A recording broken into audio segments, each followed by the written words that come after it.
What's up, YouTube? We got a new balance patch in Gods Unchained that just rolled out 5 seconds ago. I haven't even looked at it yet. This is going to be one of the last balancing patches, probably before the release of IMX. Once IMX comes out, there may be one more balance, is my guess, and then the cards will be locked. They will be immutable. You will not be able to nerf them or buff them anymore in the future. They will become like Genesis cards.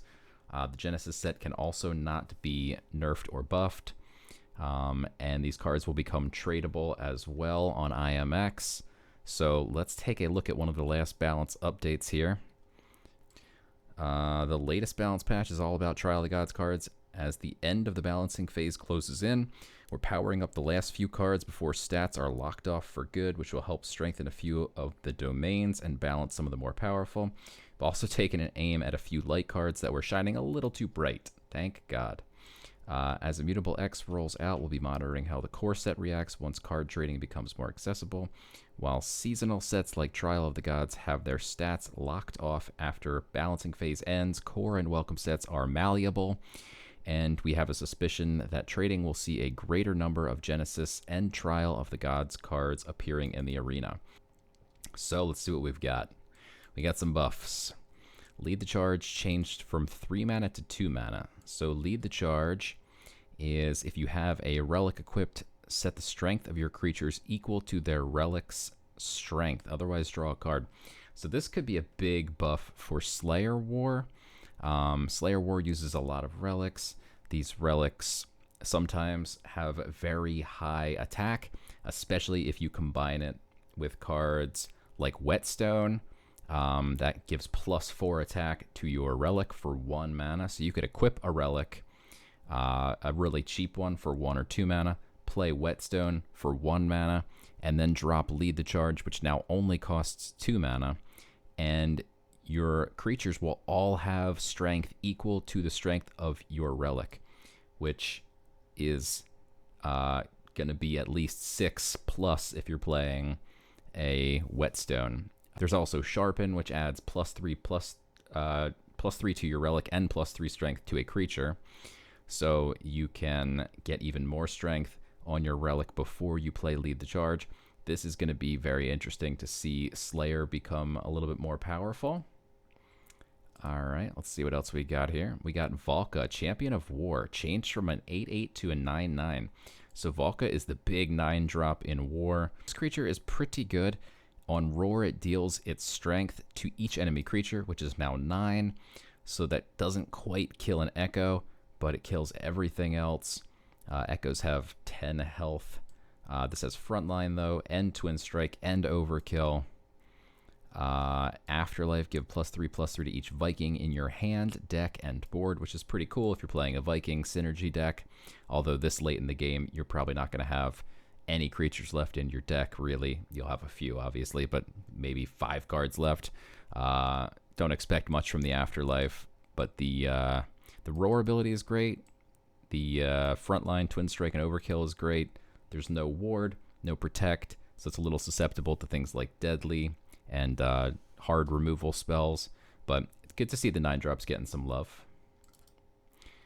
All right, next we got Fortified Acropolis, changed from 2 strength to 3 strength. This is a structure. It's got backline, ward, ability deal, X +2 damage, where X is the number of structures you control. So they're trying to make Structure Tribe into a deck, which is pretty cool. This was a little bit too weak at 2 strength, but now it's 3 strength. So it's good to see this get a little buff. All right, up next we get the Pious Giant, changed from Roar if you have 20 favor or more, lose 20 favor, and give +3/+3 to this creature. To Roar, if you have 20 favor or more, lose 20 favor, and give +3/+3 and ward to this creature. So that is actually pretty huge. Pious Giant is going to come out as a 9/9 with ward if you just happen to have 20 favor sitting around. Not that hard to do by 6 mana. This just became pretty interesting. Playing a 9/9 with ward on 6 mana, I think this could work really awesome in favor decks. If you're playing some type of aggro deck, you're going to gain a lot of favor because you have lots of creatures on the board, and then you could finish the job with a giant 9/9 warded Pious Giant on 5.5 mana with a bag. This seems pretty awesome. Love to see that update. Divine Messenger was unplayable before. Let's see what they changed it to. Change from Roar: if you have 80 favor or more, give +5/+5 to each creature in your deck. And they changed it to Roar: if you have 80 favor or more, give +5/+5 and ward to each creature in your deck. So that doesn't help very much because it's just super hard to get 80 favor. And by the time you have 80 favor, you're not going to have many creatures in your deck. And then even if you do, you then need to draw those cards before you can actually play them. It's just a lot to ask. This card it's a meme. It's still a meme. Eris, Queen of Chaos changed. Okay, I played her recently from a Jason, and it was ridiculous. So let's see what they changed it to, because they buffed it, and it was already pretty nuts. Changed from Deadly Flank Hidden: when this creature attacks a god, obliterate the top 10 cards of your opponent's deck, to Deadly Flank Hidden Twin Strike: when this creature attacks, obliterate the top 10 cards of your opponent's deck. Note the attacks a god part has been removed. Whoa. So when this attacks, you obliterate 10 cards, and it now has Twin Strike. So if you attack with this, holy smokes, you can obliterate 20 cards from your opponent's deck. They're not going to have 20 cards in their deck at 9 mana. But when I played this with Jason, my opponent did have 1 card left. So it's possible they could have more than 10 cards in their deck at 9 mana, but they're not going to have much more. So the obliterating more than 10 doesn't really do anything. But the Twin Strike on an 8/7 who's hidden and has flank, that's definitely huge. The first hit, you can hit some type of front line that's in your way, a small little creature, perhaps, and then it's got flank, so then that second hit can go straight to the face. So that's pretty cool. I like that change. It's good to see that they're buffing the 9 drops.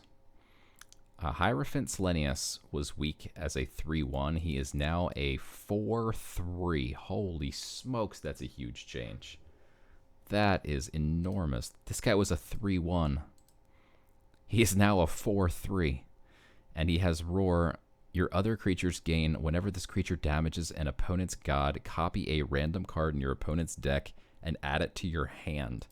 So every time that you play this, all your creatures gain this ability.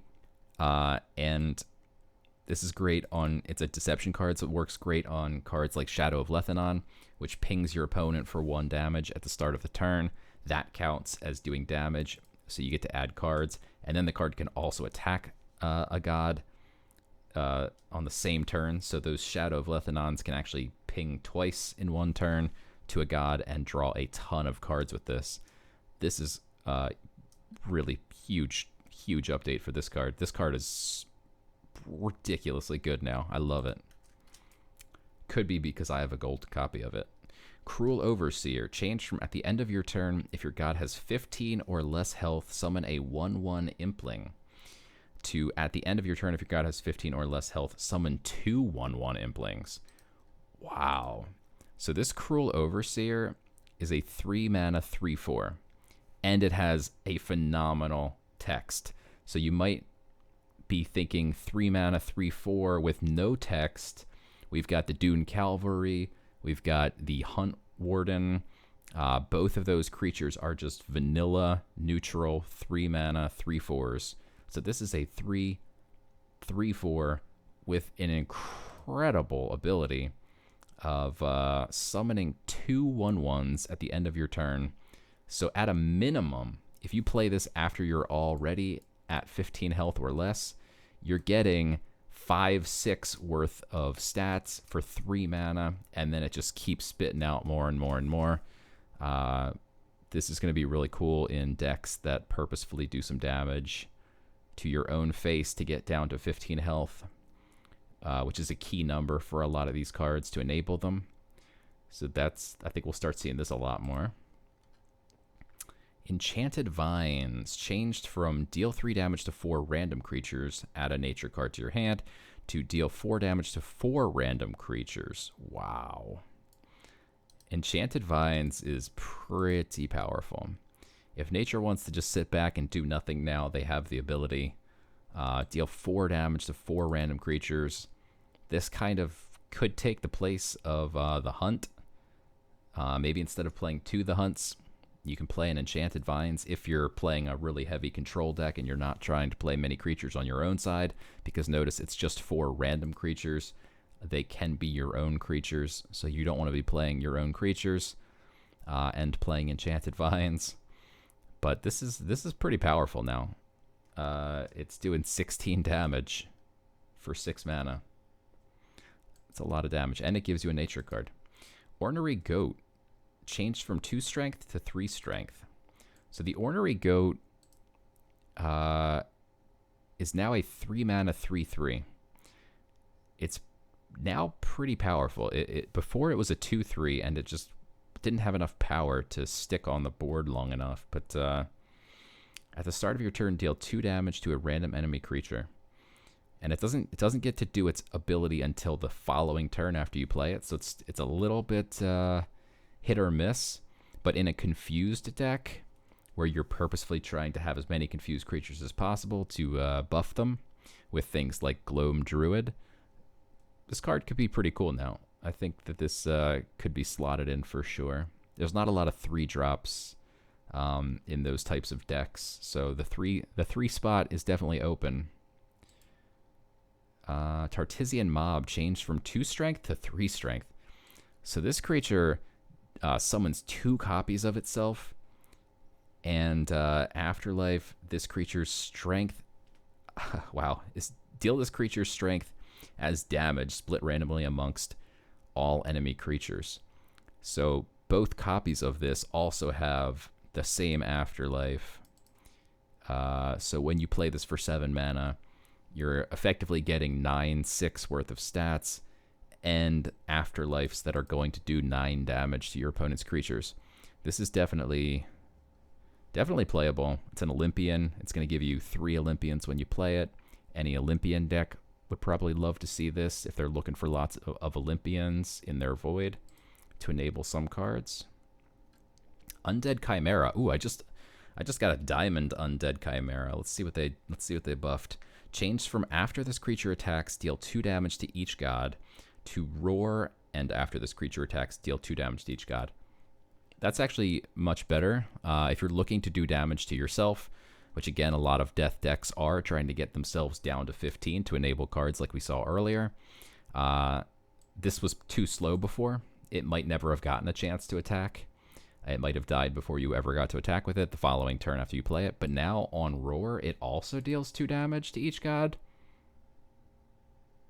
Not bad. Mages. Spectral Philosopher added ward and changed health from 1 to 2.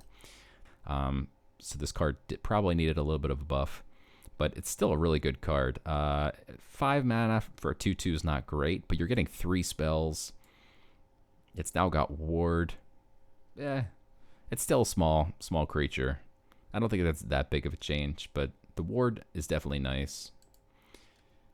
Rod of Rodents changed from 1 durability to 2. Oh boy.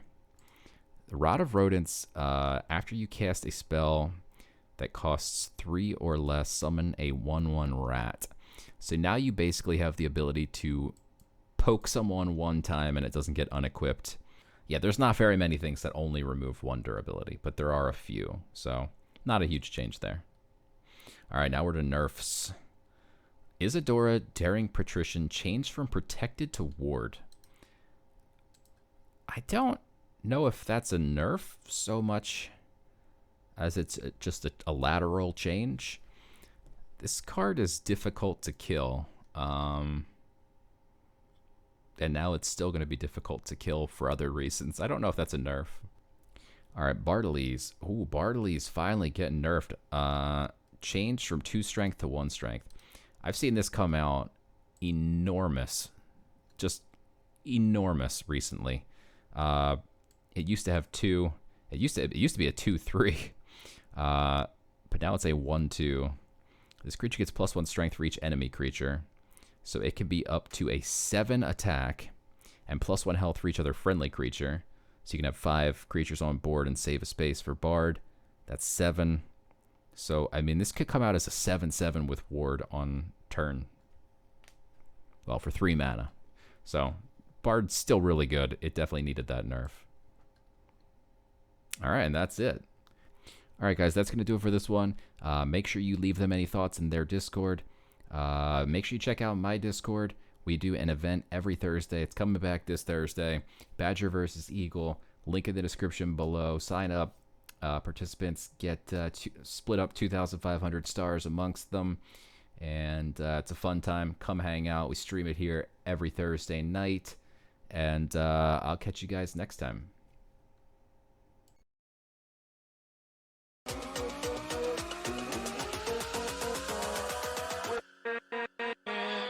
With